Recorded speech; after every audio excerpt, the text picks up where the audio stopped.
Hello, everybody, and welcome back to the Gurren Otaku Council podcast. I'm your host, Ace. And I'm McMillian. And we're back for episode 9. And as always, if you would like to be a part of the council and join us every week as we discuss all things anime and sometimes manga, then make sure to hit that subscribe button as well as follow us on our social media so you can stay up to date on all things about the council. With that being said, the council is now in session. Let the meeting begin. Maybe guess I spoke too soon about the thunder. How you doing, McMillian? Pretty good. As we discussed off camera, people popping off this episode, so can't wait to talk about it. That they are. So, hello everybody. Once again, welcome back to the Gurren Otaku Council podcast. So for today's episode, we'll be discussing Demon Slayer Entertainment District Arc episode 6, as well as the Attack on Titan final season part 2. Don't know what episode it is, but the first episode that just aired today, damn it. Is it 13 or 14? Something like that. Maybe like 13 or 14. But it'll be in the description. Sure, yeah. You guys know what we're talking about, though. We don't have to go too deep into it. So, also before we begin, we are officially adding Attack on Titan to the Winter 2022 season lineup. So right now we currently have Demon Slayer and Attack on Titan on the lineup, with 86 returning after the delay here in March here soon. So we're looking for one more, maybe 1 or 2 more anime to add to our lineup, and once we find it, we'll let you know as well. So we're gonna start off the episode with Demon Slayer, and we popping off. We are popping off here. Demon Slayer. So it finally got to the point where the fight is, well, I wouldn't use the term officially because technically the fight already officially started, but they popping off in the fights now, at least. Tanjiro turning the fuck up out here. Nezuko turning the fuck up out here. And, before I even go any deeper, I'm glad that Nezuko turned the fuck up because it was either the movie was mentioning this. I think it was mentioning this during the Mugen Train arc, right on the last episode when that ended. I mentioned that how I wanted to see Nezuko turn the fuck up here soon because she hasn't fought of anybody of any substance yet, but now she is taking on an Upper Moon out of nowhere. Randy Orton out of nowhere. So yeah, she out here taking on the Upper Moon out of nowhere. So it's like fight was this episode was amazing. I expected Tengen to get here this episode, but he didn't, so he might pop up next episode, or it'll just either be a Nezuko versus Daki episode next episode, but we'll have to see. But anyways, starting from the beginning, starting from the top of the episode, we catch up with our boy Tanjiro fighting Daki where we last left him off at, showing off his new moves again and everything, lit, and then it gets real. It gets fucking real.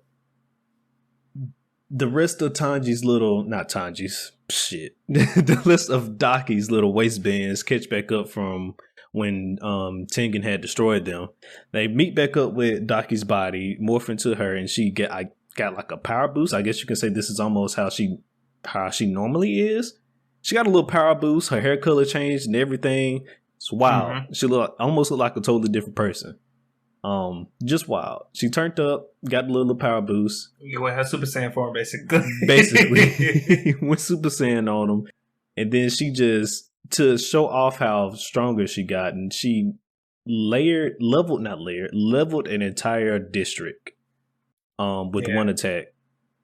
Yeah. Ridiculous. I felt bad for that dude because he came out and was like, what the fuck is all this? Also, just that was probably the dumbest shit you could do. If I see a person in the middle of the street with a sword, I'm like, what? Taking my ass back inside the house. Yeah, this ain't for me. Because obviously something going on that I don't need to be a part of. Exactly. This is not meant for me, obviously. And oh boy, nosy neighbor paid the ultimate price, not only for himself but for other people because she killed. But basically, she used her little belt thing to slice up the Entertainment District arc, and I don't know how many people died. Luckily, oh boy, he just got it with his arm cut off, but It was only because Tanjiro decided to push him out of the way. Yeah, right in front of him. Because if not, he probably would have died too. Mm-hmm. Or at least suffered more than just an cut off arm. Yeah. I pretty much say, a human encountering, an upper moon, losing an arm, that's, I'll take that as a win. I'll take that as a win. I'd probably take that as a win, too. I met an upper moon and I survived. Ooh, I'm going to tell my children about this. Man, but,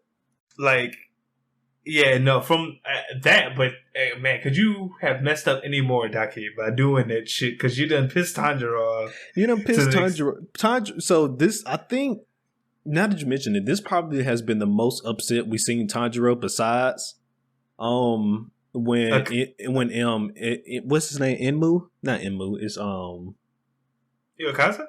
No, the one... The train guy. One? Yes. Yeah, it's Enmu. It's Enmu. It is Enmu. Okay, I don't know why I thought it was blank for some reason. But when Enmu had showed Tanjiro that nightmare of his family and stuff like that, we haven't really seen him as upset since that. He was even more pissed off than that. My boy had he popped blood vessels. Blood vessels popping his eyes. Blood vessels popping. His hair started standing up by itself. I was scared for a second. Yeah. So I mean. Which is even because one, it shows off the power because, like we said, after that moment, Tanjiro popped off, and it just shows off the power of the sun breathing because he basically had Daki on the ropes even after she powered up. He basically had her on the ropes, and he actually started landing some blows. Actually landing up some blows that he actually cut off her head once, but he got close. I mean, he cut it off, but it was still attached by her waistband through her neck. I get maybe I was interpreting that as her just transforming. You know how because demons can transform their bodies. I just thought she had transformed her body to match the belt thing, so stopped them from cutting it off. At least that could have been the case. That's just didn't how it seemed to me, but that could have been the case. Now that you bring that up, she could have just transformed her neck into the little waistband thing instead of letting cut it. But I just assumed she got a piece of the waistband inside her neck or some shit like that's her spinal cord, if you will. Yeah, but we also but another cool thing about this episode, we got some more information on the sun breathers. It seems like each sun breather had some type of scar-like birthmark on the top of their head. Correct. And that is what set off Kyojiro, Rengoku's father, to basically treat Tanjiro the way Kyojiro, to treat Tanjiro the way he had when they first encountered. Because we get a little scene of Kyojiro writing Tanjiro basically an apology letter saying, "I'm sorry for the way we first encountered after the death of my wife, blah blah blah." And he gets to explain some traits about the sun breathers, and Tanjiro's like, this mark on my head actually isn't from isn't a birthmark. It's actually an actual scar from when he tried to help when he tried to save his brother from getting burned. But we found out that Tanjiro's dad though had a birthmark. Yeah. So it seems like Tanjiro, even though he doesn't have a birthmark himself, seems to be related to the sun breathers in some way, shape, or form. Yeah, I think it's time for Tanjiro to make a trip to either the head honcho of the Demon Slayer Corps, or he need to make a trip back home. So what the fuck does his daddy know that we don't know? I mean, well, first off, his dad, if he go back home, ain't nothing there. So I don't know. It's got to be a secret compartment or some shit there at that house or something, because Daki is having memories of... She's getting some of Muzan's memory, and fucking Tanjiro's dad there fighting Muzan and shit. What the hell? Was he he's a Hashira or something all of a sudden? He's a Demon Slayer?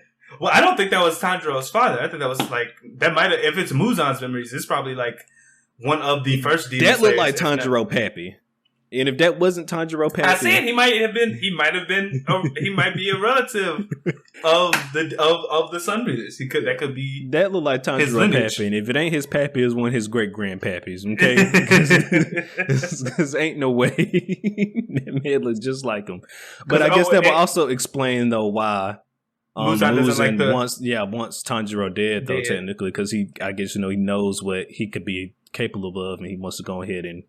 Especially after seeing the Hanafuda earrings that he wears, because as in the flashback, we saw that this Demon Slayer guy was also had the earrings, correct? Earrings, yeah. So yeah, so that's also another hint to why Muzan wants to go ahead and take Tanjiro up out of there, because he done dealt with somebody of this caliber before, and he ain't trying to go through that again. Shit. After seeing what Tanjiro almost did to Daki, yeah, I would see why you would want him gone. Because man, you want to talk like it was that point. I feel like the real moment like that just showed how dangerous his breathing technique could be, or just how dangerous Tanjiro could be when he hits like his full potential. Is that moment on the roof when she had all the different belts going towards him, and he immediately just in a very fluid motion cut all of them bitches, and then got up to where he could cut her head off. I was like, this is ridiculous. My boy said, if your belt is just gonna lay around flimsy and stuff like that, I just have to be quicker than that. And I was like, all right. Well, go ahead then, Tanjiro, show me what you got. And show me what he got. They did. And another thing I really like about this is that we know the upper moons are technically stronger, but I really feel like the reason why Daki struggled with this was because this was so unexpected. Like, this was such a rapid change. Yeah, I also wanted to bring that up as well, because even though sun breathing is a powerful technique and stuff like that, I feel like, I don't know I don't know much about it, but just for Tanjiro to be able to keeping up with the upper six was one thing, but just be able to fully overtake her like that, just out of nowhere, was just wild.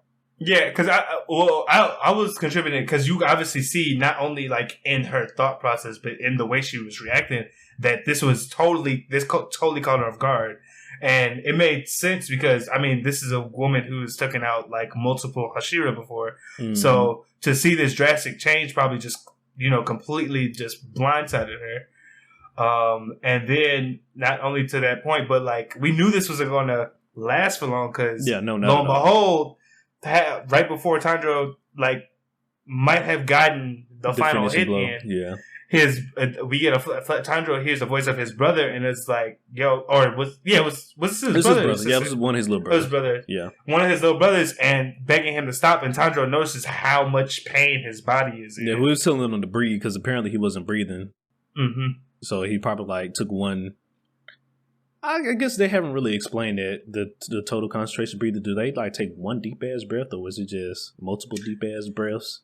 I don't know. That is a good question because they never have depicted them taking a breath for each technique. They just say that they do, but that doesn't necessarily mean that that's the case. But yeah, but as we saw, just like last episode, sun breathing will take a toll on you, and it seemed to completely knock him out this time. I want to say, pretty much. He was incapacitated. Like the first time this happened, he was able to recovery breathe, but ain't no recovery breathing this time.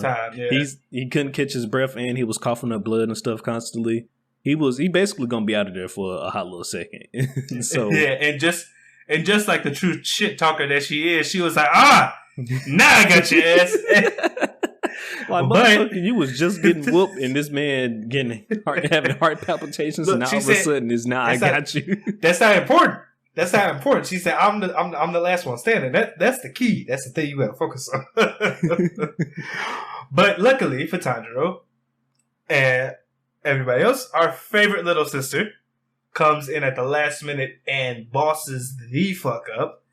And this is all her. Nezuko comes out of nowhere, basically takes what appeared to be when she did it a kill shot at Daki, half of her, and then we later see on that it was only like half of her head. But like all of this, so this whole like Nezuko versus Daki fight is being like somewhat not narrated, but there's like this line going over where Tanjiro, their younger brother, is saying like, you guys are super scary because you guys are the nicest people, but when you get mad, it's like an extreme shift. Yeah. And we get to see basically Nezuko become the protector in this situation when normally she's the one being protected by Tanjiro, and she loses all holds bars to the point where it's like she evolves herself. Which is pretty interesting because Nezuko is single-handedly like rewriting the rules of demons by herself. Because we all been taught that for demons to get stronger, they have to consume humans, more, and and as we know, or well, I was gonna say it consumes either that or get more of Muzan's blood, yeah, which she has done. Neither. She only got the few blood that she got from that first encounter, and that was it. And she hasn't consumed any humans either since then. But she's been constantly getting stronger somehow, some way. I guess you could say the power of family. Hopefully, the power of family doesn't become the new power of friendship here, but. Through the power of family, she has evolved. She has evolved. Well, my thing is, if your family, because my thing is, if Tundra might be related to the sun breathers, if that is the case, turning probably a sun breather descendant into a demon would probably get you crazy ass results too. So, who knows what is causing her to hit her evolution mark? Don't come over here knocking stuff over now. Go on, go back over there. It seems Sebastian has derailed. Yeah. To come make a ruckus. Go back over there now. All right. But yeah, no. So she turned up. She even turned up to the point where Daki mentioned that her regeneration speed is that of an upper moon. Now I'm calling bullshit on that, but I'm gonna let them have it though. They could at least did something close to an upper moon, but just for her to just go straight to an upper moon, ranking. She didn't say strength, just in terms of regeneration speed, which is still a feat in itself, though. Mm-hmm. I mean, I'd say she got the strength. We saw her step through Daki, like she basically did. Yeah, like put her whole leg through her. It is. We've seen. This is definitely like a random. I definitely want to know what the reasoning is for her thing, like how she reached this level, besides just the possible ancestry that she has that makes her more stronger. Like, because as we already mentioned, Muzan blood or even humans, Nezuko has done neither. So how the fuck is she going toe to toe with this upper moon? But we'll see if she's actually gonna go toe to toe with her. Next episode, we'll see how long she can actually hang in there fighting with this new. Because look, there's only one other anime that someone has gotten so mad they became an adult in, and that's Hunter x Hunter. So if this is the same type of situation, this shit about to be real. This one thing I always thought was weird though, because like before Nezuko got turned into a demon, she was, I guess, more of a teenager than what she normally is in her little smaller miniature form or whatnot. Mm-hmm. So I guess it's better to see her more in her regular form ish, or what she technically would have been if she kept aging at a regular pace. But then on top of that, one thing I always wondered is, why the fuck can't Nezuko talk? I don't know. It's funny, I always ask that question too, because I was just like, what is happening? But I think it goes to the fact that, like, in the beginning, if you remember, they explained that she was limiting some of her her functions to subside the thirst for blood, basically.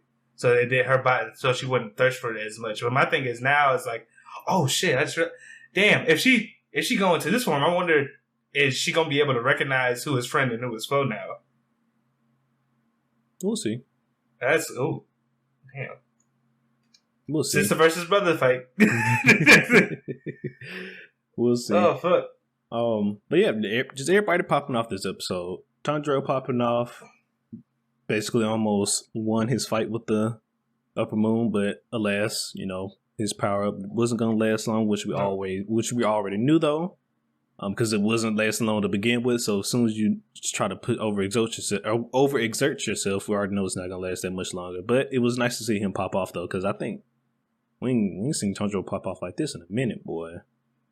Yeah, it's been a while since we had to see him bust out the whole kit. Because even when he was fighting Inmu, it was more of a traversal, and it was more like Rengoku handling most of the heavy work as we saw. But this one he had to show out because it was him by himself. He's either show out or die. Yeah. So hopefully that reinforcements get there pretty soon, or I don't know. I'm very concerned now because I'm just like, man, when Tengen and them show up, are they gonna try and kill Nezuko too?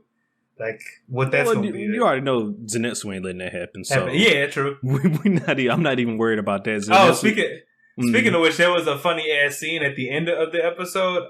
They didn't do a Taisho secret this time, but they had this little thing where Zenitsu and Inosuke were trying to catch up to Tengen, and Inosuke opens Zenitsu's eyes. He's like, "How do you run like that?" And his no, what? Now because I said the same thing when I first saw it. I was like, "Is this the first time we've seen Zenitsu actually running while asleep?" And it might be, and that was hilarious. And even before that, when Inosuke was telling Tengen, he was like, "Hey, we got to go after the rest of the belt," and Tengen was like, "Don't worry about that. You should be praising me first." And then all of a sudden, here his wives come, "Hey, you need to go after that." And he's like, "All right, let's go." Like, motherfucker, look at you. Get your ass through that whole Tengen. He said, "Look, I have my priorities straight. Flashiness over everything, goddammit, and you will praise me for it." Unless my wives say something otherwise. Unless my wives tell me to go, then we move. Then we move. As soon as they said something, he was like, "All right, let's move." And I'm like, "You motherfucker."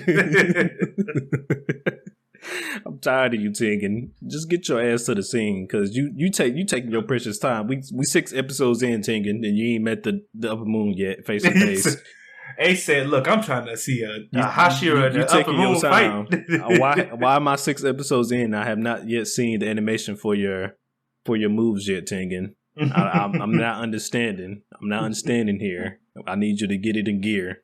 Hopefully you get that soon. Hopefully we get that soon. Hopefully we all get it soon, because like I just want some more Hashira action. You know, Rengoku left us starving for Hashira action, so I'm just I'm just here. I'm just waiting. Mm-hmm. But anyways, so we'll move on. I mean, there's not really much to talk about other than everybody popped off this episode, Tanjiro and Nezuko. So we can move on to the rating for this episode. I'll give it a...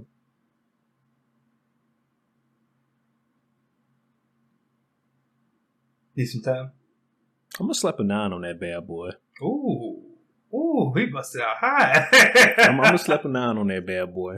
Simply for the fact that I'm gonna start off with the ending first. One, I did get my wish of I'm finally gonna see Nezuko pop the fuck off here.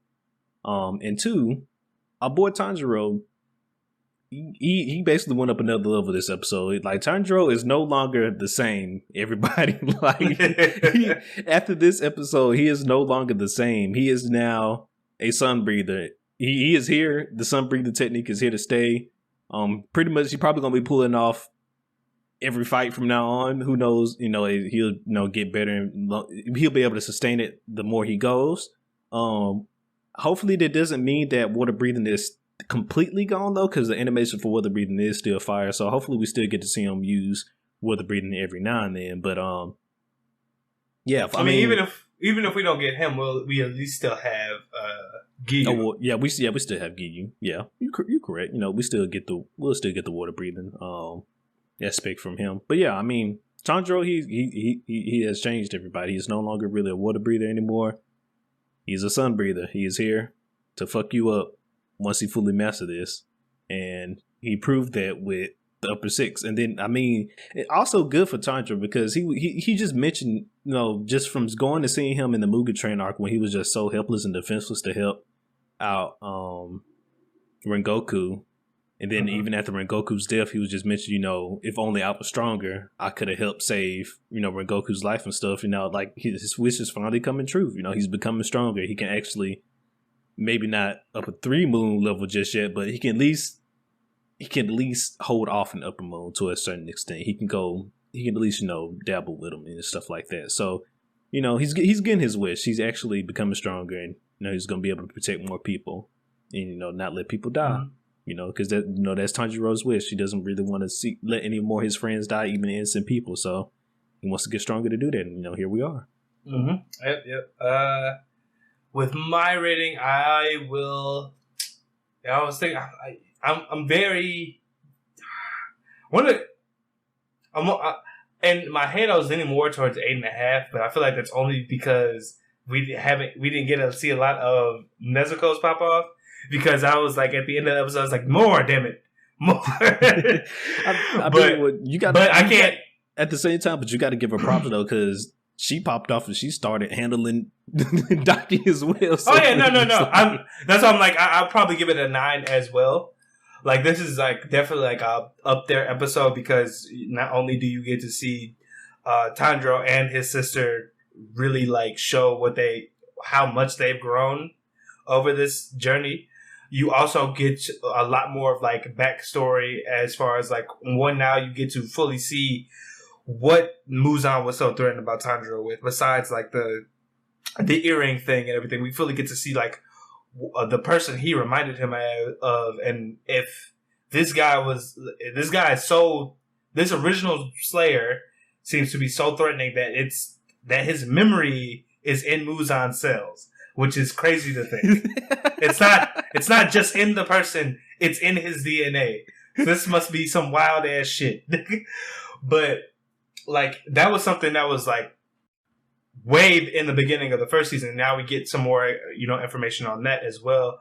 But also like the characteristics and like the fighting and like in the animation was spot on this episode. It was eye candy, just straight. Like it was really good to see. So this is definitely like a 9 out of 10 episode. This is what I have been waiting on, Demon Slayer season 2. Like you just can't show me an Akaza versus Rengoku and then just give me nothing. You just can't do that to me. You cannot. But also one thing I did forget to mention about some more information we did get about Sun Breathing is that it has some different properties because Daki mentioned that when she was getting cut by Tanjiro's attacks, that she wasn't able to regenerate as normal as she could because of the burning sensation that she was getting on at where she was getting cut and stuff. So that's also another plus to Sun Breathing. Apparently, it messes up Demon's regeneration to an certain extent as well, which is kind of cool. That's probably why it's referred to as Sun Breathing, because as we know, demons can't survive in sunlight, so... You know what? You making sense right there. Putting 2 and 2 together, you making hella sense right there. God damn. Like I didn't even make that click until you just like y'all just had an epiphany inside of my head. Like damn, I flipped the switch, y'all. The demons can't survive sun breathing. Why that might be why it's the most powerful form right there. like a flip just switched in my head. Like you talking shit. But all right, so yeah. Other than that, Demon Slayer is turning up. The rest of these episodes should be, just all gas, no break from here on out, really. Mm-hmm. So, I mean, I just can't wait to see how the rest of the season ends. So, moving on from that, we're going to move on to Attack on Titan, everybody. One of, hopefully, your favorite shows, maybe, possibly, who knows. It is back for the final season, part 2. And before I start on this, I must say that the animation for this episode was good as shit. I don't know what the hell they did during this break, but they went and regrouped and they came back and it was like, what, we're gonna show out for these last few episodes because it's looking good. It's looking good. Yeah, I know some people are still slightly upset with the CGI shit, but that's some really good CGI. And listen, we just got to lead them people where they at. All right, we're not here to talk about that. I mean, technically we are, but it looks fine to me. Look.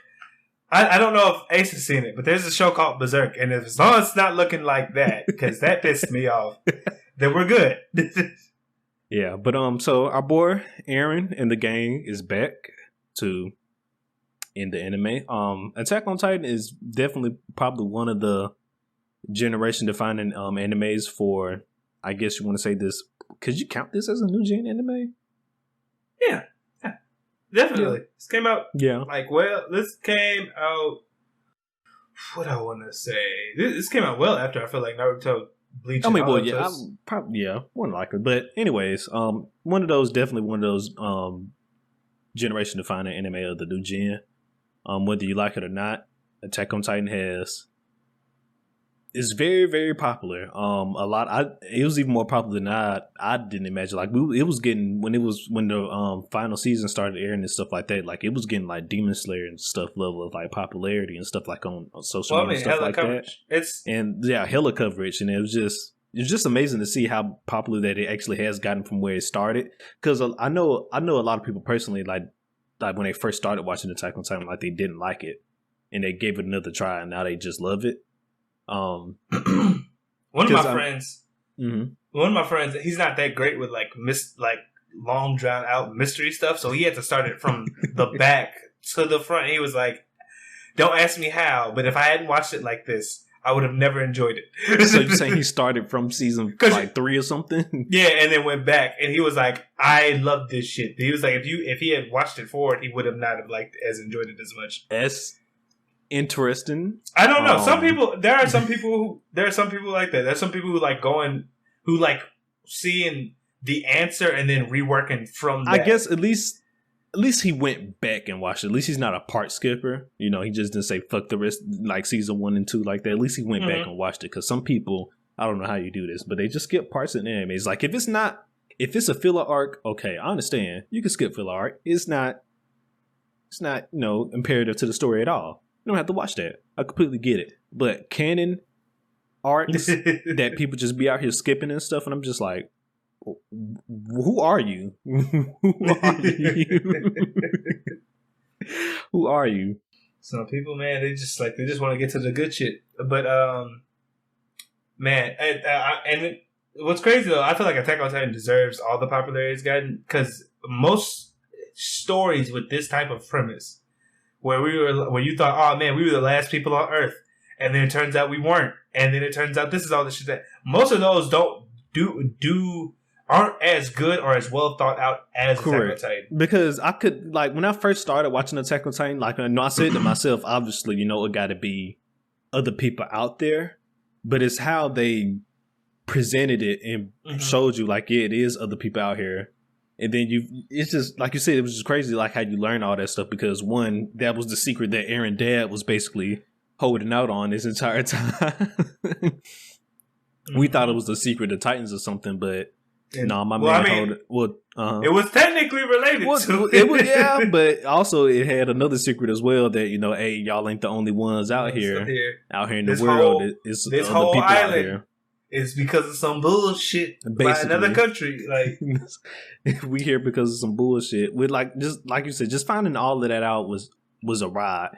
And then on top of that, we got a whole season where it was either a whole season or like a half season where we didn't get Titans at all. We got human versus human action, but I didn't think we was gonna get to see inside of Attack on Titan, and that was just amazing to see as well. Now we got everything. Yeah, then on top of that, mixed in with political strikes and stuff like that as well. Attack on Titan just did a really good job on how they revealed their secrets and stuff and secrets and mysteries.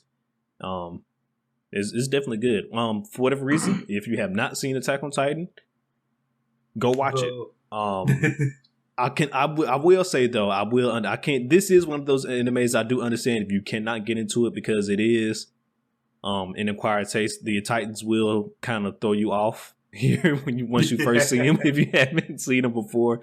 The Titans will throw you off visually and stuff like that. So I can understand if you don't like their the visual of Titans and stuff like that. It's very understandable.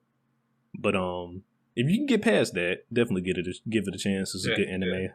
Yeah. Like I said, one of the generation to find a new generation of the new gen animes, and yeah, I mean it's definitely once this season ends, it's gonna solidify its spot in the history of anime here because like I said, just the way Attack on Titan handled itself from beginning to end it was just amazing, and we're here. But anyway, to get back to the episode. Eren and the gang is back. Well, we last seen them off where Marley came to attack the island of Paradise because, fuck that, we not having that shit. So we getting it back in blood, goddammit. Counterattack. So, they're back. And they picked off right where they left off. Exactly where they left off. We got to see Eren fight the Jaw Titan and Rainer show up finally. Mm-hmm. And that was a good ass fight. Let me tell you. Because then, like, I even forgot that Eren had swallowed the Warhammer Titan for a second. And, he started using some of the Warhammer Titan moves. And I was like, you know what? He did eat that motherfucker. I'm glad to see he can use her powers here. Because I almost completely forgot about that. But Eren was popping off. It's crazy to think about how far he has come to the point where he could barely even fight a Titan, to where he was taking on 2 at the same fucking time. And I was winning until someone came in and interrupted the set. Because they got his ass, they shot his ass hard. So basically, Eren, he was taking on Rainer and I don't know the name of the other Titan, but he was taking on 2 Titans at once. Not Eren. Damn, I just said his name. Why the hell I just blanked that? Thank you. I don't know how the hell I just blanked like that quickly. Yes, Rainer. He's fighting Rainer and one of the other Titans. Technically, he's fighting 3 of them. I don't remember the Jaw Titan's user's name. Yeah, I don't remember his name either. But he's fighting Rainer and the Jaw Titan, and he was handling both of them until the Mobile Titan, if you will. That's what I'm gonna dub it. The little Cart Titan came in and started wrecking shit. And now they have Eren pinned down. Not only do they have Eren pinned down, but they also have the Paradise Soldiers also pinned down. The Jaegerists, if you will. They also have them pinned down. Because they dealing with the fire from... Yeah, because Marley basically parachuted in. But if you saw the last season, you knew that. And they are being pinned down not only by the soldiers who are now like taken to the streets of Paradise. They're also being pinned down because the blimps are also using their machine guns to basically mowing motherfuckers down like left to right, and I just it's all out war, which we totally expected, but it's an all out war over here. Yeah, I mean they didn't expect them to be able to make a counteroffensive this fast, and it's crazy just how well it's going. Listen, you'll be surprised what a group of mad people can accomplish. What a group of Nazis can do, goddammit.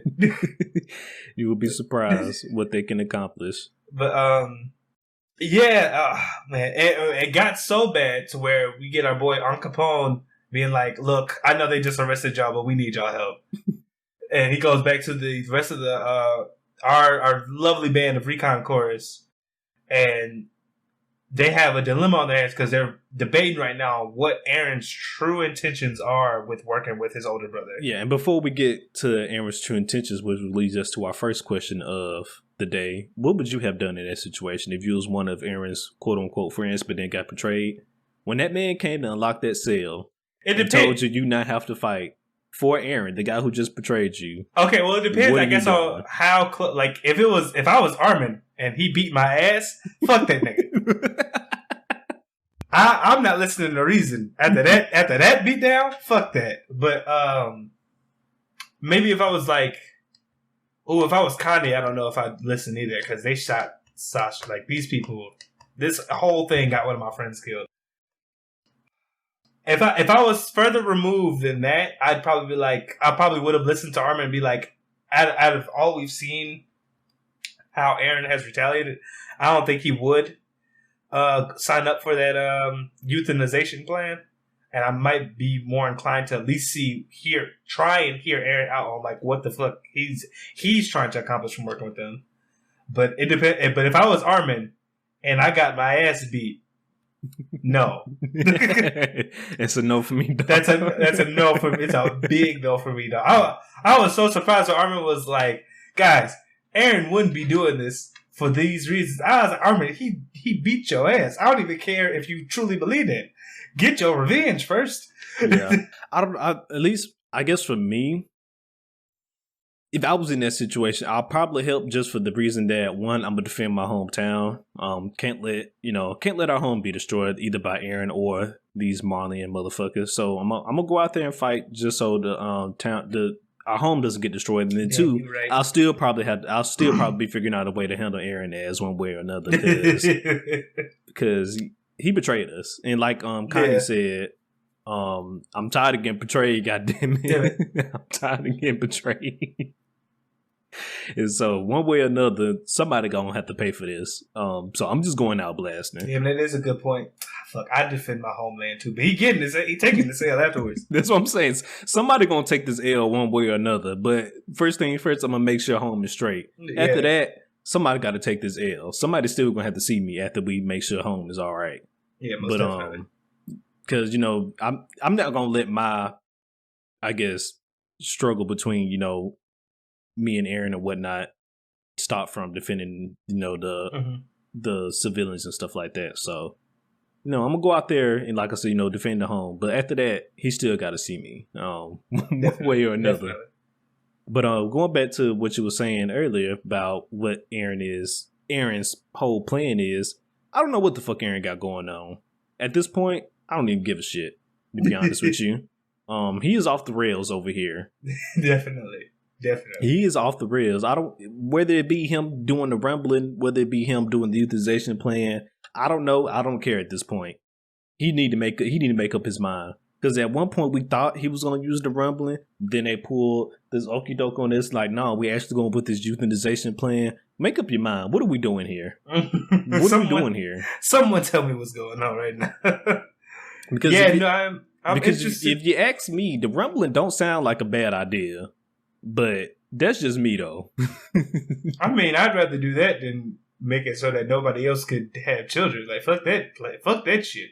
Because, why would you... Because I just don't understand why would you basically send your people to extinction. I just don't get it. Like, yeah, we have been fucking shit up for 1,000 years, but I mean, if they would have just left us the fuck alone, we would have been fine over here on our little island. You know what I mean? Like, yeah. I just don't understand.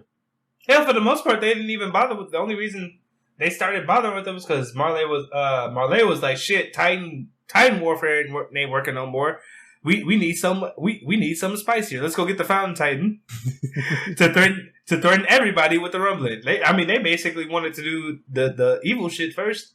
Yeah, so I mean, basically, if they would have left us the fuck alone to begin with, we wouldn't be here in this situation. Because the old king, he had already resolved everything.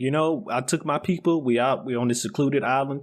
Can't nobody really get in, we thought, and can't nobody get out, we thought as well. But we was here on our secluded island. We were happy. And y'all came over here fucking with us. Mm-hmm. Bringing colossal titans and shit, kicking walls down without permission and shit. And now they don't want to deal with the repercussions. Say it. Ain't nobody tell you to come kick my damn door down. And now you expect me not to retaliate? Fuck out of here. Like, we were chilling. And then one day, fat ass titan appear out of nowhere. Like, y'all started this. Well, now they're not ready to deal with it. But yeah, I mean, like I said, I just honestly at this point I don't give a fuck what Aaron doing. It's either he with us or against us at this point. Yeah. Because he out here just out here wilding at this point. I just need him to pick a side, or at least we just know which side he on. Definitively. We'll definitely have to see where this all ends up in the coming episodes, but it is going to be interesting. Yeah, but before that, though, we can't talk about this without ending the episode. Before we go off, our boy Levi, he gone, or at least very fucked up. I don't think he gonna be doing his cool shit the rest of the season. Our boy Levi. He might be gone. He might be gone. We don't know, but he might be gone. I wouldn't be surprised if he gone, because he did get blown the fuck up. And like you said, and if he is not gone, I don't think we're getting too much cool shit out of him for the rest of this season. So to backtrack a little bit, the way this episode started, we get to see the resolution of Zeke using that the Thunder Spear, I think is what they call it, to blow them both up. Levi is, oh man, he is basically super messed up, and somehow Zeke was rebuilt after the explosion by... It's almost like he absorbed the Titan that was carrying him. That carried him. And we don't even know, I'm trying to figure out basically how that thing even knew to come do that, like what that was. My theory, just based on the little scene we got to say where he's like, I was rebuilt out of somebody was rebuilding me out of sand, that was Ymir the original, like the original Founding Titan. Yeah, did some mystic shit and was like, "My child, I shall remake you." something like that. But man, that was, I don't know, that was so strange. I'm waiting to see what the result of this is going to be. Like how they going to get Zeke back in to the area that he needs to be with Eren, because the shit is popping off right now in the city and they're outside in the forest. I mean, well, they got horses and shit, so I'm pretty sure they riding them back as we speak and stuff. So I mean, they still got to make it through a whole bunch of shit. I'm about to say, the question is their entrance going to be clear when they do get to the city? That's the question. Are they going to be met with, their forces or the Marleyan forces? So that's going to be the damn question once they do make it back to the city. I don't think getting back to the city is going to be the issue. I think it's getting back in that motherfucker might be the issue.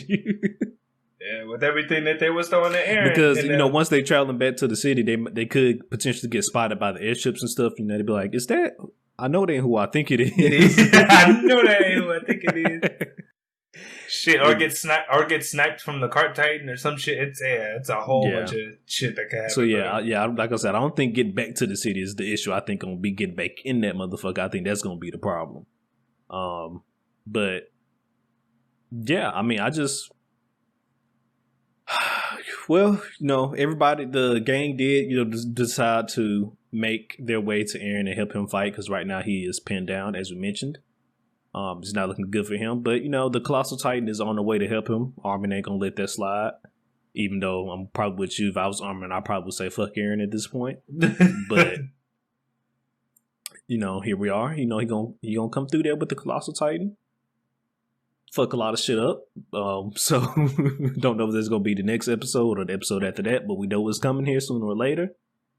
So can't wait to see that. It is just wild to see that, what was once against basically used to start all of this bullshit is now we're using it now on our side and actually defending this and stuff like that as well. It's just wild.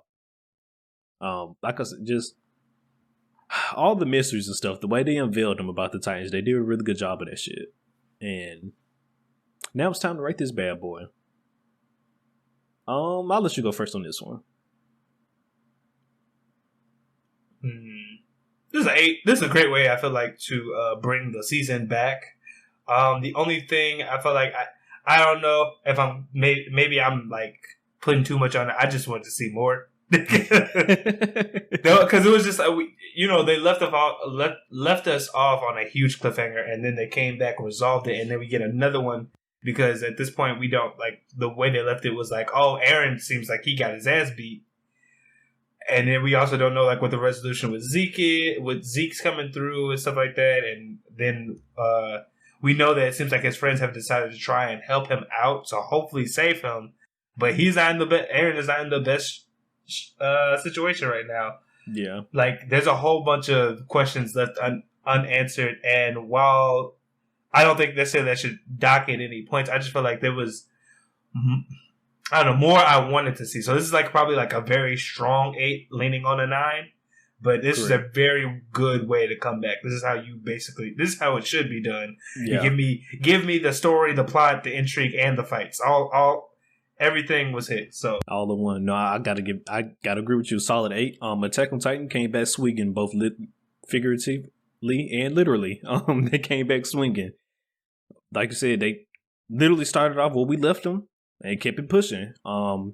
Just like Demon Slayer from here point out, Attack on Titan really should just be all gas, no brakes. Because we in the middle of a fucking war. And yeah. I don't know how you slow that down. And they out there, they fighting everybody. Titans and humans alike. They out there scrapping. It's just a complete mess out there. Like I said before, I just can't really wait to see, like you said, how we mentioned before, how was Zeke going to get really back to Eren? Because like I said before, my thing is, I don't think his issue is going to be getting back to the city. It's just going to be getting back in the city. So it's going to be interesting to see how that plays out, as well as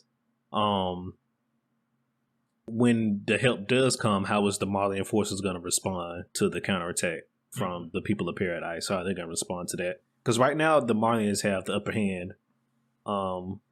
But, once this, counterattack come in, how are they going to respond to that? So that's, it's like I said, war. Who got the best strategy at this point? And for Eren, like I said, I don't know. At this point, I don't pick give a a fuck side. at this point. Just pick a side. Yeah, just pick a side. I don't give a fuck at this point. But he's out here. And yeah, we just here. It's just full out battle. It's nothing more I can ask for. We're getting the plot and we're getting the full out warfare. Yeah. There's nothing much else I can ask for out of this. And like I said, it should just be all gas, no brakes from this point on. Because like you said, how can you slow down the war? Mm-hmm. Goddamn. So yeah, just Attack on Titan is back. It is here. We'll be covering it weekly, every episode till it ends. And until it ends. We'll be here with you guys to see how it ends. And here to talk shit along every episode of the way. Is there anything else that you wanted to talk about, McMillian? No, I'm good. I got my stuff off. Well, all right. We'll go ahead and take us on out of here then. All right, guys. Appreciate you for watching. As Ace mentioned in the beginning, if you want to stay up to date with us, please follow our social medias.